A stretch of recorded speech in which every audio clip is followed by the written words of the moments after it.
বিসমিল্লাহির রহমানির রহিম। আসসালামু আলাইকুম। Welcome to my cooking channel Fatema's kitchen. কেমন আছেন আপনারা? আলহামদুলিল্লাহ, আমি তো ভালো আছি। আসুন আমরা সবাই পাঁচ ওয়াক্ত নামাজ পড়ার চেষ্টা করি। আজ আমি দেখাবো ব্রেড চিজ রোল। চলুন আমরা ব্রেড চিজ রোল বানাতে চলে যাই। আমি ব্রেডের স্লাইস নিয়ে কয়েকটি পিস নিয়ে নিয়েছি,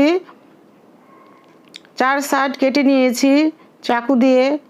এটা আমি চিজের পেটি ব্রেডের উপর দিয়ে নিয়েছি। চিলি ফ্লেক্স, অরগ্যানো, কাসুরি মেথি, লবণ দিয়ে নিলাম। এখন আমি উপরে ভালোভাবে মেখে নিচ্ছি।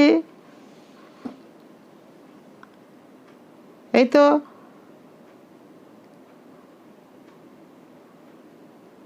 আমার একটি রোল হয়ে গেছে। আমি এখন আরেকটি রোল তৈরি করব। একই নিয়মে ব্রেডের উপর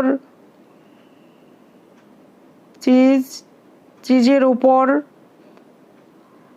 মাংসর পেটির উপর আবার আমি চিলি ফ্লেক্স, অরগ্যানো, কাসুরি মেথি দিয়ে নিয়েছি।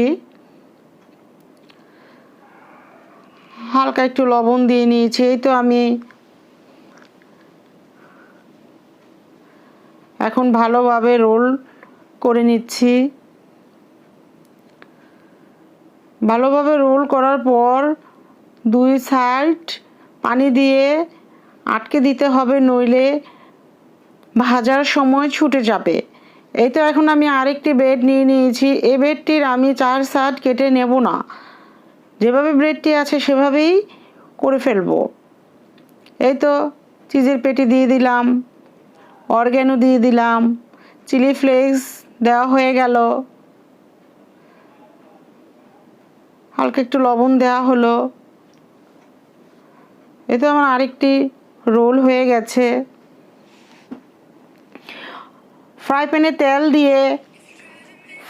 তেল দিয়ে এখন আমি রোলগুলো ভেজে নিচ্ছি।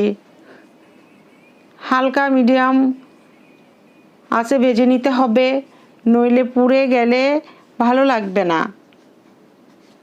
এই তো আমি রোলগুলো ভেজে নিয়ে সার্ভ করে ফেলেছি টমেটো সস দিয়ে। টমেটো সসটি আমার নিজস্ব করা, আমার চ্যানেলে দেয়া আছে। আসসালামু আলাইকুম।